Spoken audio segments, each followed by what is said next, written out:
My name's Hayden Walsh, and I'm the First Nations Advisor here at Sydney Living Museums. Tonight we are at the Mint on Macquarie Street on Gadigal land, and we acknowledge all community, elders, past and present, and send that acknowledgement to anyone in the room that's Aboriginal and to all of our mob watching, and extend that to people from all backgrounds who are joining us tonight. The First Nation Speaker Series is an ongoing, recurring series that is a partnership between Sydney Living Museums, GML Heritage, and the Research Centre for Deep History at the ANU. And tonight we're very lucky to have Dennis Golding joining us. And it's a real privilege and an honour to be here tonight. So thanks for joining us. Thanks for having me. And we're just going to be having a bit of a yarn and keep it real casual and nice. It's a cold evening, so we're going to keep it warm and welcoming in here. And a big shout out to people who've joined us in person tonight, but also anyone on the live stream. We'll have some time for questions at the end, so feel free to think of some as we're yarning. And if you're watching online, just pop it in the chat, and hopefully we can get to it at the end. So thanks for joining us, Dennis. And please give a bit of an intro. I mean, I'm sure everyone is familiar with your work and how amazing it is, but if you want to just give a bit of a brief introduction. Yeah, my name's Dennis. I'm a Kamilaroi man from the northwest of New South Wales. I was born and raised here in Sydney on Gadigal land, and for the last 25 years I've been living out on Bidjigal country.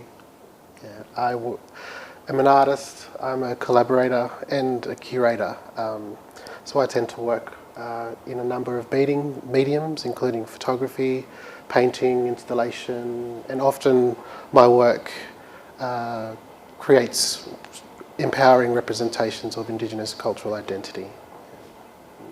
Fantastic. And I'm sure we have a lot to talk about tonight, but first off, how are you doing? You well? Doing good. Yeah, keeping warm here.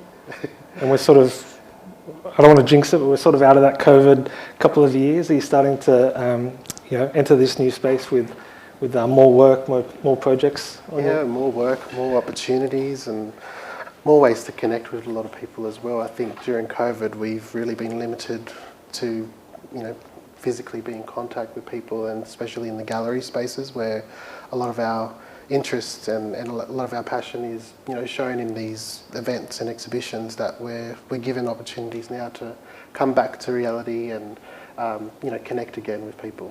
Yeah. Absolutely. Yeah, there's nothing like, that in-person work and collaboration, particularly with community, eh? Yeah, particularly with community, but also with our practice as artists as well. I think, we're working as visual artists and practitioners, that we need to be physical and be right there in that, in that experience and sharing that experience with everyone as well. Yeah. And just a bit of a background.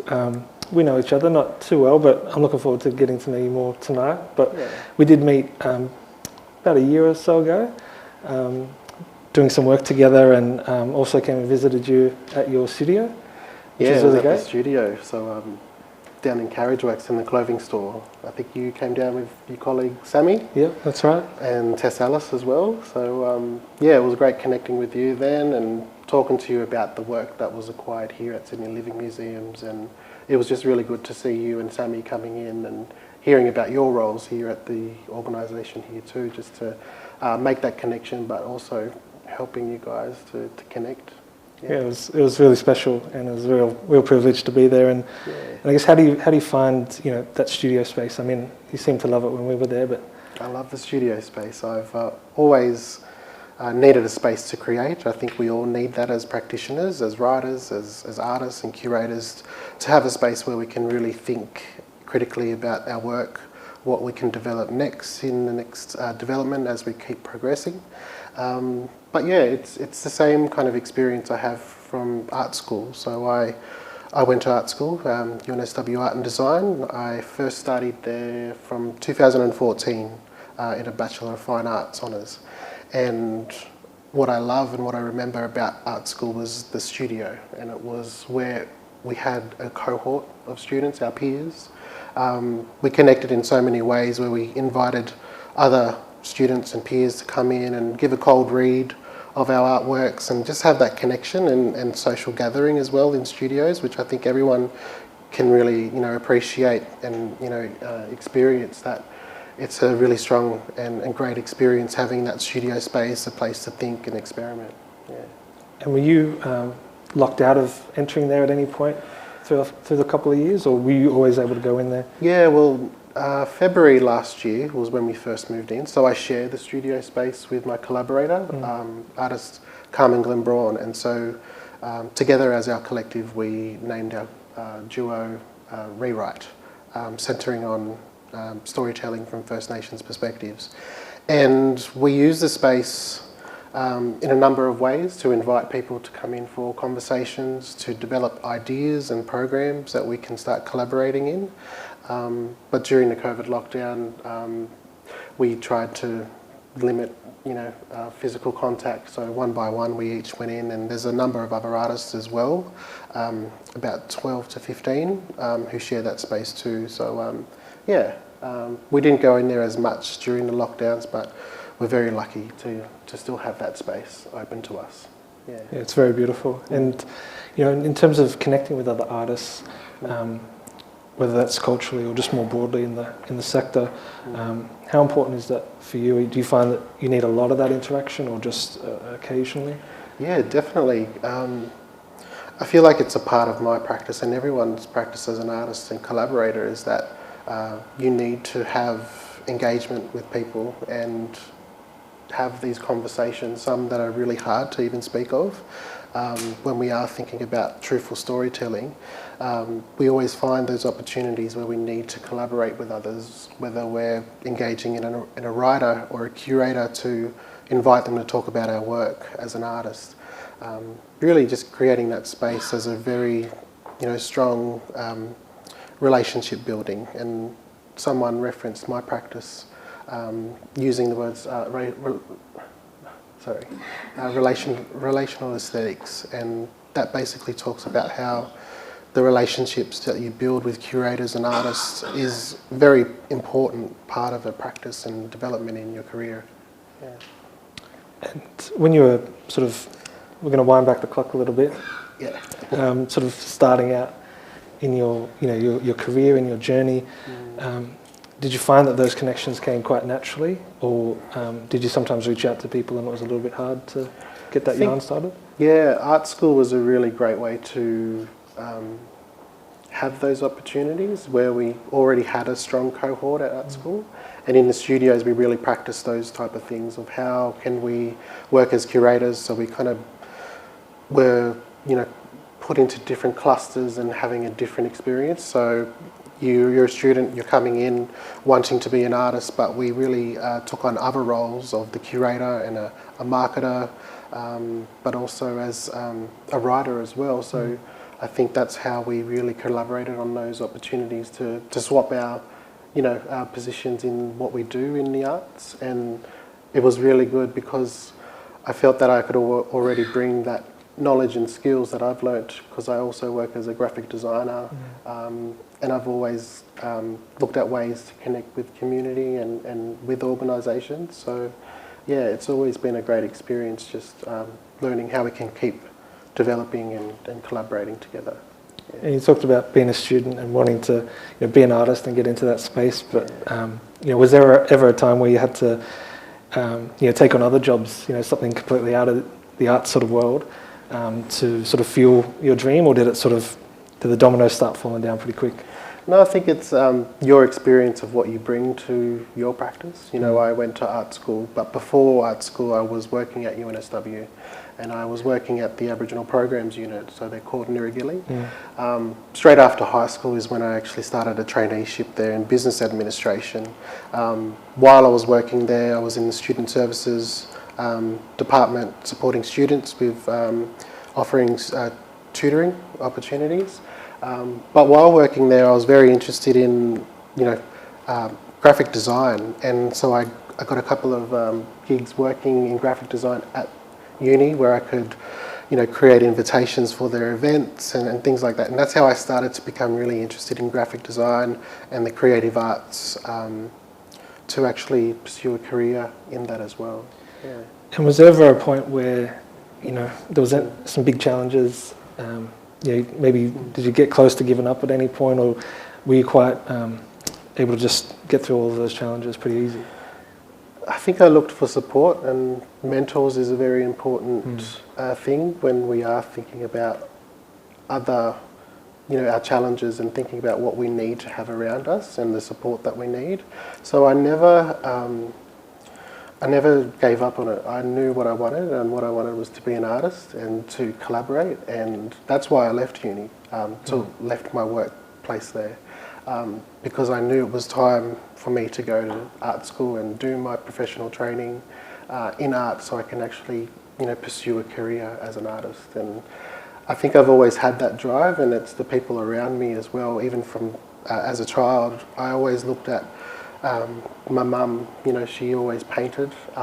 She's also a painter. My grandmother's also a painter, and I just remember from when I was a young kid, I'd always watch mum painting at the back of our terrace house, and just understanding from her the stories that she talks about, the images that she creates, was driven from understanding history and culture, and how the practice of art is also a practice of healing. And that's fueled a lot of your bigger pieces of work, hasn't it? Yeah, it sure has. Especially talking about this storytelling of the terrace houses, where art first became an interest for me, but now how that memory and that childhood experience of living in the terrace house has now helped inform a lot of the work that I do as an artist to decolonise Western histories.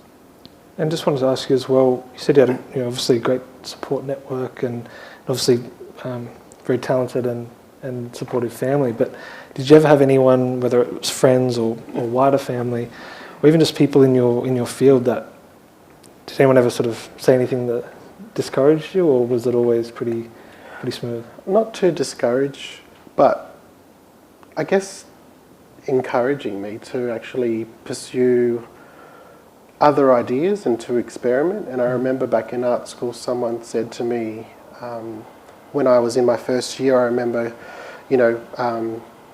creating artworks that particularly didn't speak directly from my own cultural lineage. I guess thinking about Aboriginal art in a broader context, and how there's so many interpretations and appropriating of different styles and techniques, that someone said to me that it's not yours. And I thought that was a really interesting way that someone said that, because although this was a technique and a style, it actually told me that it's something that isn't driven from your own experience and from your own family connection to country.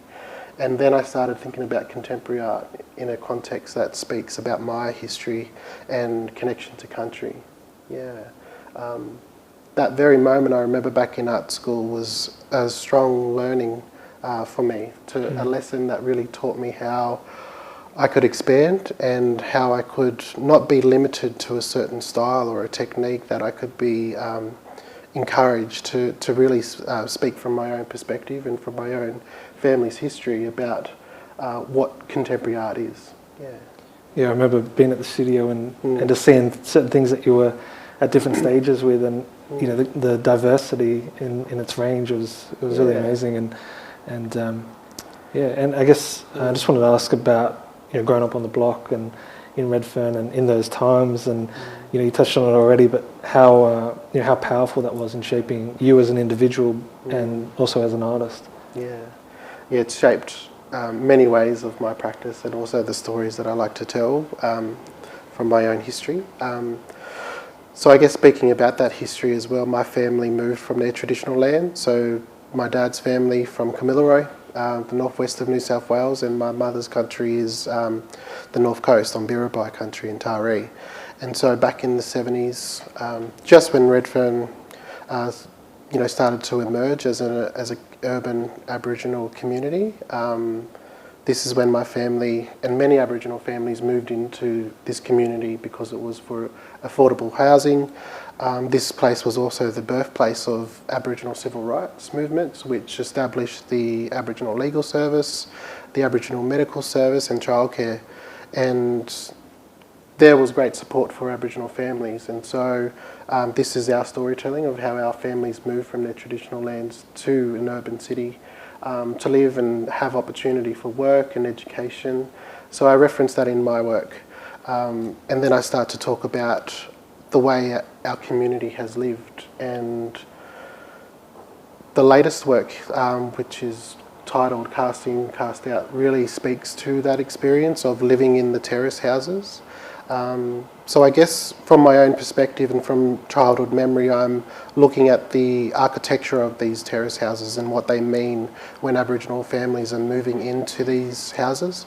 And from this time as well, and such a time from back in the 80s and the 70s where this was a place for healing and for protest and for connection for many people.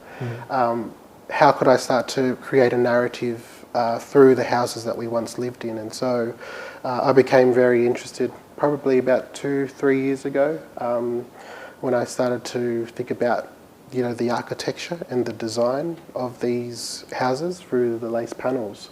And I started to question these architectures and to talk about how can these talk about our experiences as Aboriginal people living in these homes, and understanding that these designs that are in these fences come from European icons such as flowers and shields and other European icons and symbolism, that we live in these houses. And I really wanted to look at a way that I could decolonise these objects, of dismantling its function as a fence and turning it into a form of a shield. Yeah.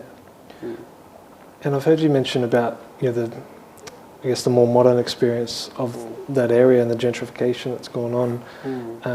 How do you see that impacting the community there now? Yeah, it's impacted our community since the 90s again. I remember back the year of the Olympics, my family, one by one, started to be evicted from these terrace houses. So thinking about, more broadly, families offered an opportunity to live in a terrace house in the city where they can work and have education. Yet one by one, they've again needed to be removed from a community that they once built as a, safe place and a safe space. That each of them had to be removed, whether it was out to the eastern suburbs or the western suburbs or back to their own country. They've needed to leave from that house that they once called home. And I'm quite interested in that now in my practice and what I do next is understanding that gentrification is a new process of colonialism, of colonisation, that it again removes people from a place they once called home. Yeah. It's like that updated version of moving from country, coming to the city, and then you finally make that home now, and then that next wave of sort of happening all over again. I've seen it with my family and my mob as well. Yeah. And I don't think enough people sort of see it like that, eh? Yeah, they don't. Yeah. And in terms of looking ahead and work that you're working on now, can you share with us some of the exciting projects and initiatives you're undertaking now? Some exciting projects. I guess working across curatorial is really interesting. I'm looking at a couple of projects where I want to keep building on community collaborations, and I guess I haven't really spoken much about the superhero capes, but I can go back to that and kind of share where that's now going. But basically, some of you might have seen my practice from the last few years working with the superhero narrative and the capes particularly, how it's a symbol of empowerment and strength. And again, that started from that whole history of living in Redfern, and I loved and still love comic books. I loved hearing about superheroes and the stories that they create to young people and how they create these strong representations of yourself. And my favourite superhero was Batman back when I was a kid, and I remember Mum. For my 6th or 7th birthday, she gave me a Batman costume, and I remember putting it on and feeling that strong sense of empowerment that I could be invisible, or I could be, so powerful. And living in the block, we lived down the bottom on Everleigh Street at number 9 there, and I remember as a kid, I'd always sit outside, or I'd be putting on the costume to run around the cars and everything. But what I remember as a kid too is often seeing the police cars driving around every half an hour to an hour, and so I knew that I was being the community was being over-policed, constantly monitoring Aboriginal people in their homes, and I remember feeling that sense of surveillance from them. And so, what I remember as a kid, and I often say this, is that my superhero power was to be invisible, to not be seen by them. And so when I put on the cape, I act as though I'm not being seen, and I'm running around the cars and just having fun with them, because I didn't actually know if this was a normal thing for a young kid to be constantly, watched and surveilled by police. So that's really where the centre of the superhero narrative start to play into my practice, to really create stronger representations of Indigenous people and culture. I remember seeing in the media so many bad stories about the block, and nothing much was celebrated in a broader context. It was only within our community that we knew and did events that really celebrated our community and our culture. So I really wanted to critique that and understand that this was a broader understanding of what people perceived of Aboriginal people from the block, to really change and challenge that narrative to create a stronger representation using the Cape. Yeah.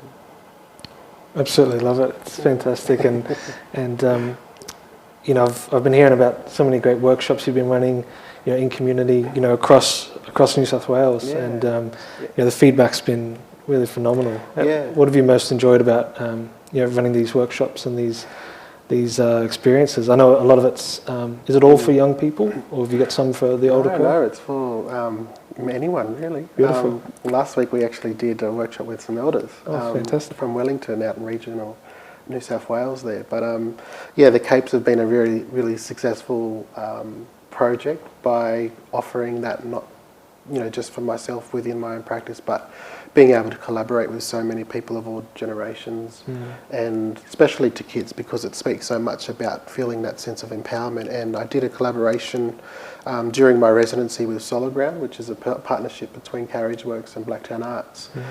We went to Alexandria Park Community School, so these were young kids all from Redfern, Waterloo. About 170 Aboriginal and Torres Strait Islander students are there. 100 of them participated in a 2-day workshop where we encourage these young people to start thinking about their heroes, to start thinking about themselves, so a way to reflect on their identity and culture. And they created their own symbols on the back of the superhero capes, which they chose their own colours, and we exhibited that project at Carriageworks last year. And it was a very successful project. Many of the kids thought of so many ways that they could connect to their country, whether it was using a totem, so an animal, or the other, like plants or language that they use. So in that exhibition we had strong connections of place with the rivers and the ocean, and motifs of the birds, and really kind of taking that ownership, and they took agency in being able to share their stories through the motif that they created for their cape. So that was really special. Yeah, and now the workshops have expanded, working with other organisations in schools as well. I love giving it back to kids in the schools and to community. So I went out to Wellington, out in the country there last week, and had elders participate in that workshop where they all collaborated together to create one large-scale superhero cape. And the same thing happened where they started to identify their country of Wellington using the natural plants that surround the mountains and the river systems where 2 rivers meet down the bottom there of Wellington. So they had these the same type of understanding of how they can celebrate their culture through everything they see, that is part of their totems or language, but also from their own childhood memory. Yeah. Wonderful. And a bit of a shout out to the Nadoc Festival in a month's time at our Rouse Hill Farm. We'll be running a cake making workshop there, and think we've got it for the younger crowd, but we might have to do another one for an older audience as well. Yeah, we definitely should. Yeah. And so when was the first one that you, like first session you ran? How far back was that? The first session probably would have been the Carriage Works show, so with Alex Park. And that's when a lot of people heard about that workshop, and then it went out to Western Suburbs, it went out to a number of schools there in Casula as well, and working with early child care as well. So these were really young kids that we just really wanted them to give the opportunity to paint, and rather than a canvas on the cape, something they can wear every day. Yeah. I love it because it's so accessible for everyone, and something that kids would jump straight at, but also something that the older crowd would be able to tap into once they get that inspiration from you, I imagine. Exactly, yeah. And that's the fun part about art making, is that it's in collaboration with so many people from all generations, and I guess that's really informed my practice now of moving forward into developing projects that can really share our shared history and our shared experiences, that because we are speaking about different generations and different times, so that ways that we can connect and collaborate is really important for us to keep storytelling through a number of perspectives, not just our own. Yeah. And looking ahead, do you see yourself doing majority of those workshops and continuing that forward, or have you got other stuff sort of in the holster ready to go? Working in that with those workshops, but trying to develop more, not just using the superhero cape, of what we can actually do with shield making or other objects that really help us talk about history and culture. Yeah, and so thinking again about architecture and design and the lacework of the fences is a really good concept where I think it can develop into something quite beautiful as a collaboration between others. Yeah, but I think the last year or two I've also worked in public art, so this has also been another opportunity to have that dialogue and collaboration between other artists, but also members from community. Yeah. And I wanted to also ask about, we mentioned mentors before, but there are a couple of key people that really stand out, as you look back on your career, that, if it wasn't for them, you might be in a different place. Yeah, so many heroes, so many mentors, and I guess Mum being the very first one who handed me the paintbrush at the age of 3 or 4 years old. Without her practice as well, I wouldn't have been here talking to you tonight. So Mum really shared and showed me the way of how art can be such a powerful tool, and I understand and realise that memory of being passed the handbrush was actually Mum passing a strong power to me for being able to share stories through art practice.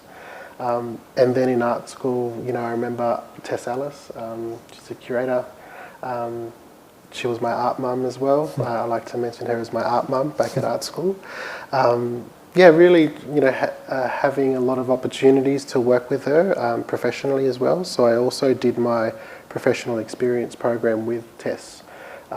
My first opportunity to work as an assistant curator, which was for an exhibition at Tarnandy down in Adelaide at the Art Gallery of South Australia. So that was my first curatorial experience, and have also been developing and working in curatorial field today. Yeah, Tess is amazing, and that's how we met, isn't it? She introduced us. She brought you to the studio there. Yeah, it's actually her birthday, so happy birthday, Tess. Yeah, shout out to Tess.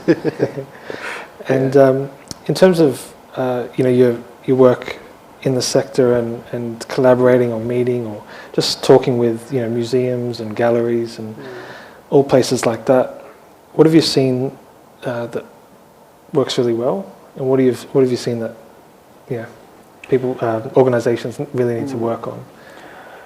I think, my experience in working in the gallery, but also working in public art, I see two things where it's about accessibility, and coming from community and understanding that community, we really need to create these safe spaces, is about providing, accessible, safe spaces. And I find that in the public arts, often it's more accessible and more open for community to see and to go and look at. Whereas sometimes coming to a large gallery or an institution can sometimes be a bit daunting and unsure of what to do or where to go, or what are the type of interactions that others will have around you. So I think understanding those two different disciplines, knowing what we need to create in these organisations is about creating that safety for community, but for everyone as well. Yeah, absolutely. Yeah, I've met a lot of mob that've met me here at head office at the Mint for Sydney Living Museums, and they, more often than not mention the sort of the feeling coming down Macquarie Street, the statues, sort of that intimidating presence of a lot of these sites. Presence and kind of Western icons and heroes that are great, celebrated around the streetscape and everywhere you go. So I think it's also about visibility and it's about representation in these spaces too. So I remember as a kid going to Art Gallery of New South Wales, just down the road here, going straight downstairs because that's where I felt much more safer, being around artworks that talked about our experiences as kids, as black kids, and community. So that type of experience is the same that comes with everyone from community and all around, that they want to see part of their identity on the walls or in the spaces to be celebrated. Yeah. And a bit of a deeper question now is, I guess your legacy as you look back, in another 10, 20, 30 years, how do you want to be remembered? How do you want to see your work and look back and feel like, what do you want to leave behind? Not that you'll be done in 30 years, you've got another 70, to keep creating. But how do you want to feel when you look back and see what you did? I guess, I've always looked at objects and thought that they are the great vessel for conversation. So I've thought about concepts of how I can start to create stories from my own memory and experience, where you see the superhero cape, for example, that talks about childhood memory, play and experience, but also critiquing contemporary issues that Aboriginal people face. And the same with the fences that they speak about memory again, living in these homes, living through the object and touching these objects every day. So really, I guess, looking at the objects, and I think that's what it can be treated as, is looking at the objects and understanding that these were objects that spoke about my history and my experience as a kid, but also as an Aboriginal person living in the city. And sometimes it can be really hard looking at that history of Aboriginal people being in cities, because it's often where they're not, visible.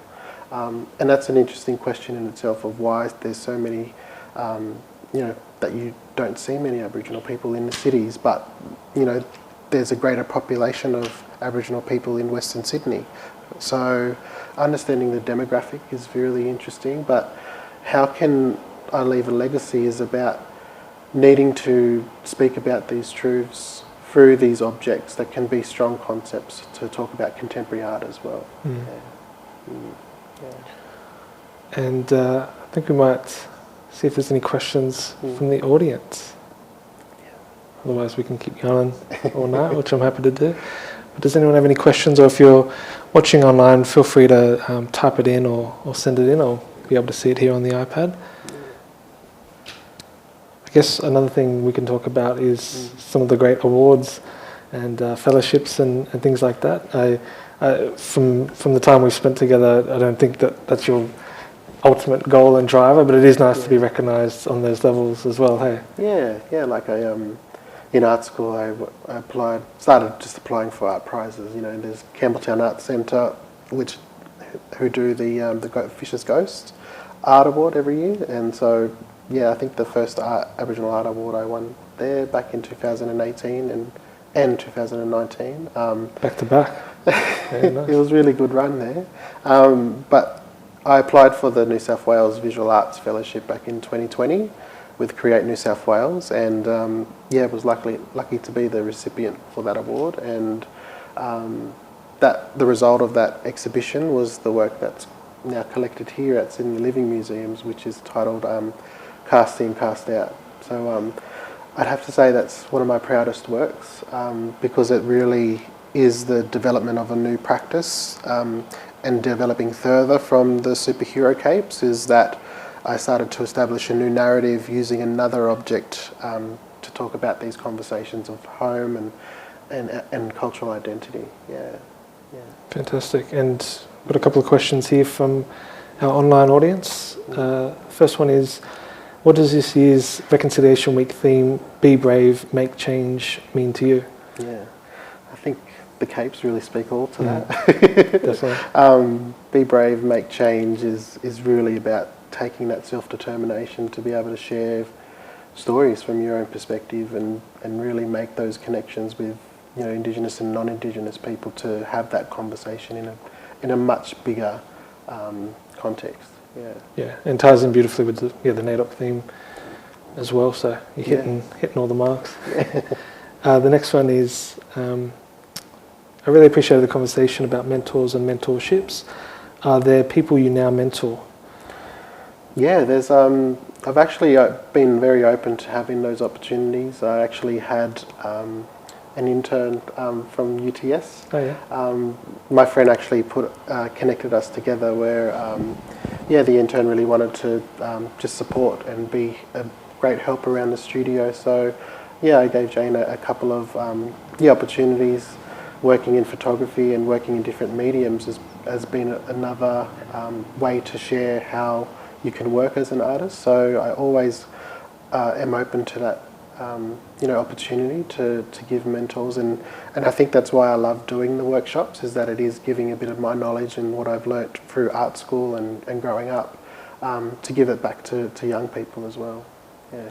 It'd be amazing to be mentored by you. I'm not even an artist, but I want to be an artist just to learn from you. So if there's any aspiring artists out there listening, get in touch, because what an incredible man to learn from. But what I can add to that is that it is very important to have mentors and to look and be open to applying yourself, because that's something I did back at art school, where I was thinking that I had one pathway to go down as an artist, but since opening myself to having worked as an assistant in some of the studios and working with artists and assisting artists, it's really helped develop your practice as not just an artist, but also as a collaborator or a curator as well. So it's really broadening your skills and strengths. Yeah.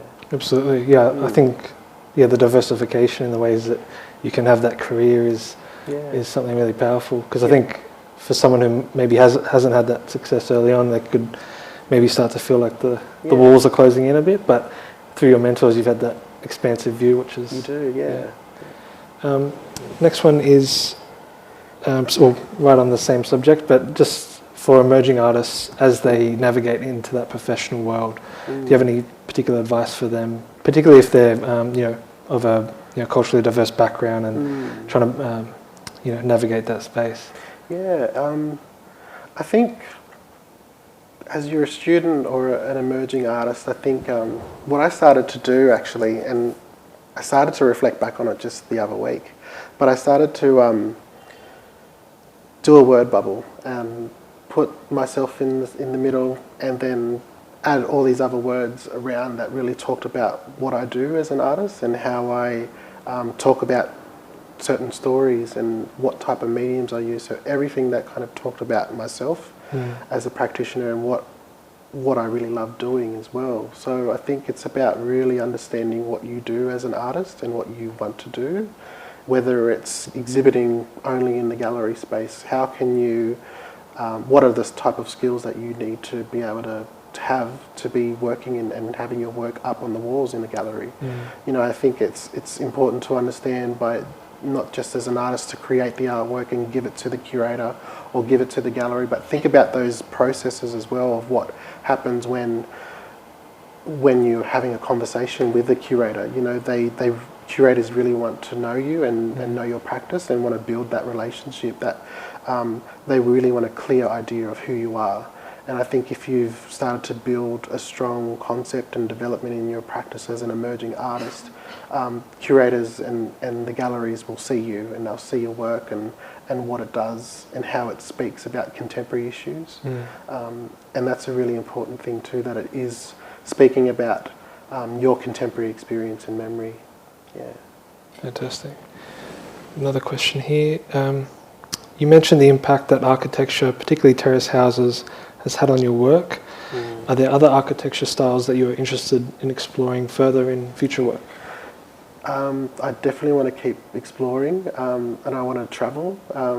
So my husband and I are actually going to go travelling overseas shortly, and over to Venice. So hopefully get to see the Biennale over there, and just be doing a whole streetscape walk and tour all around the area, just to understand the different styles of design and what that means.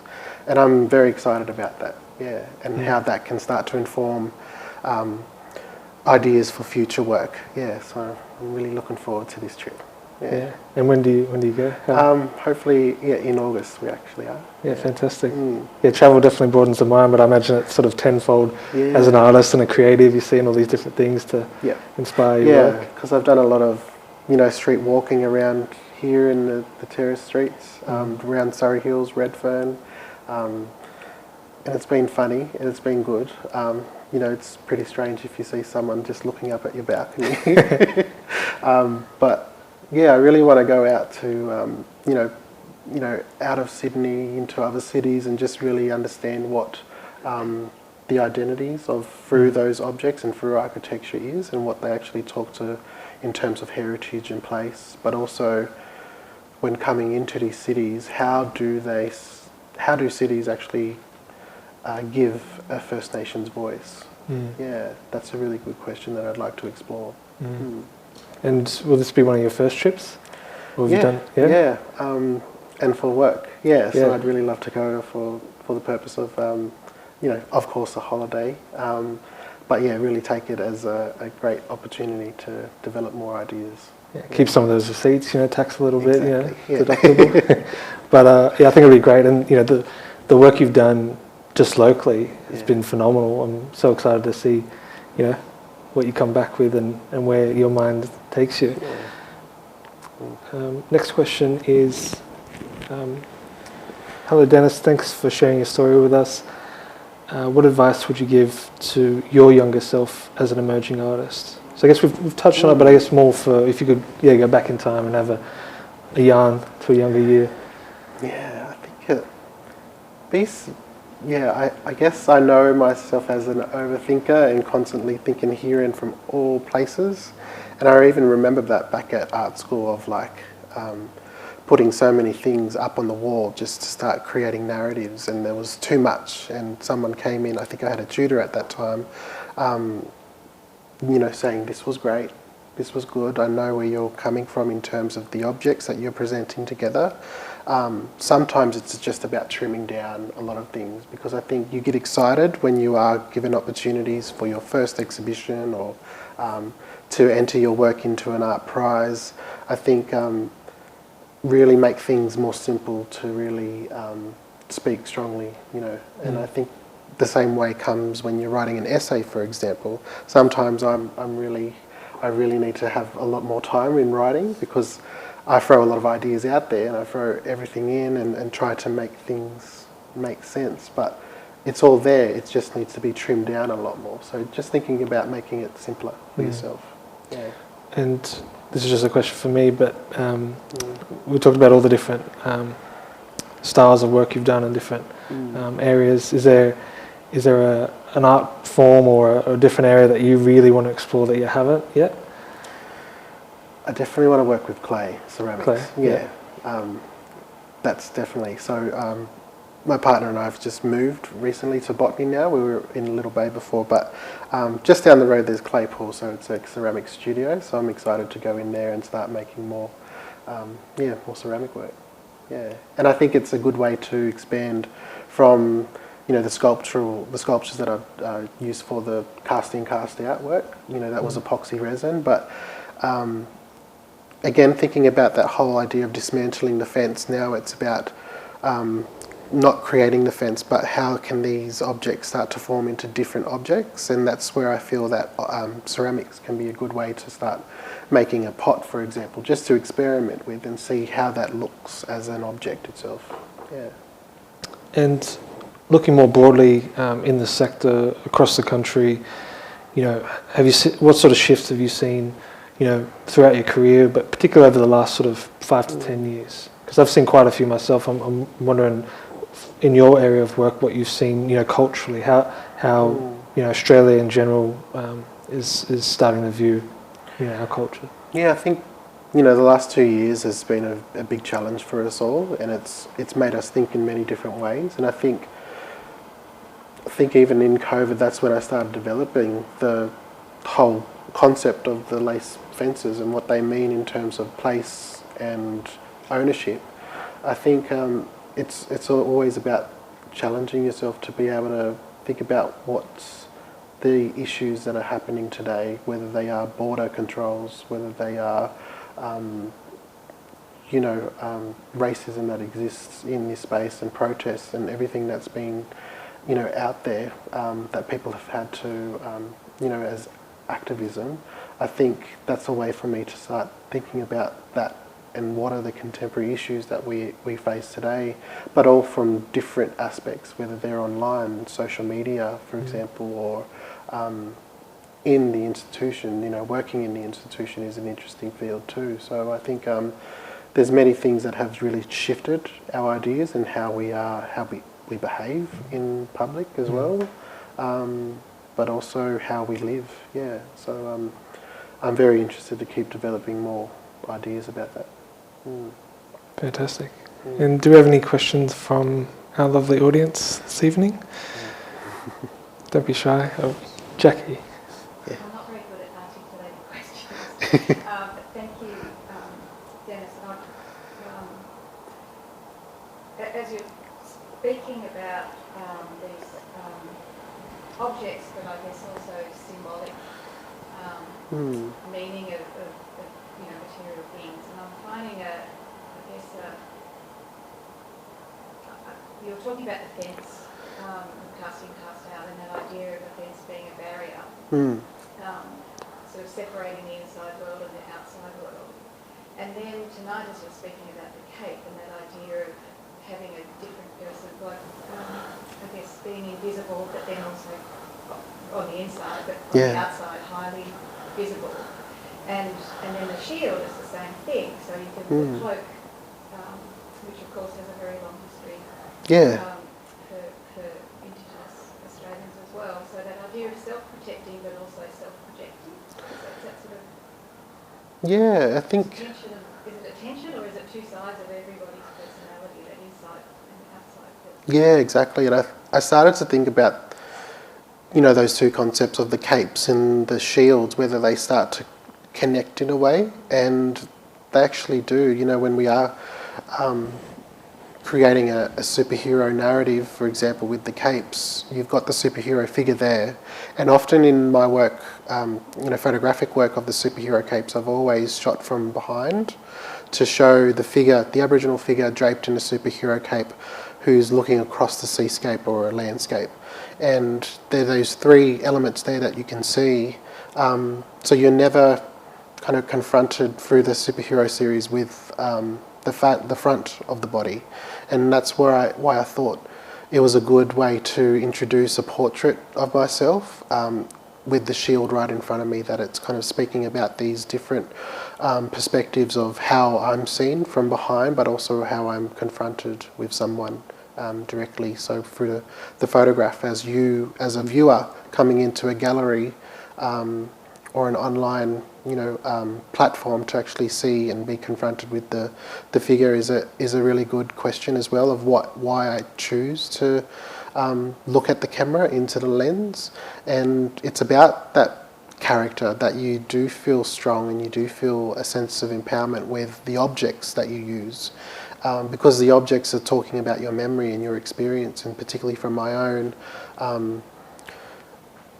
experience of what I wanted to do to protect myself.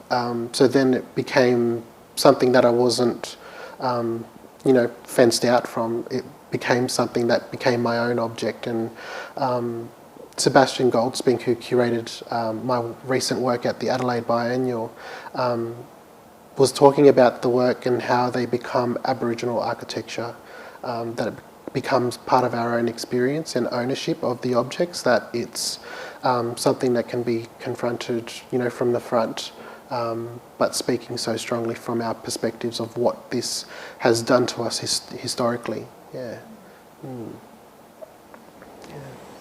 Thank you. Are there any other questions? Well, we'll be sticking around for a little bit after, so if you're a little bit shy, you can come up after and just have a little yarn.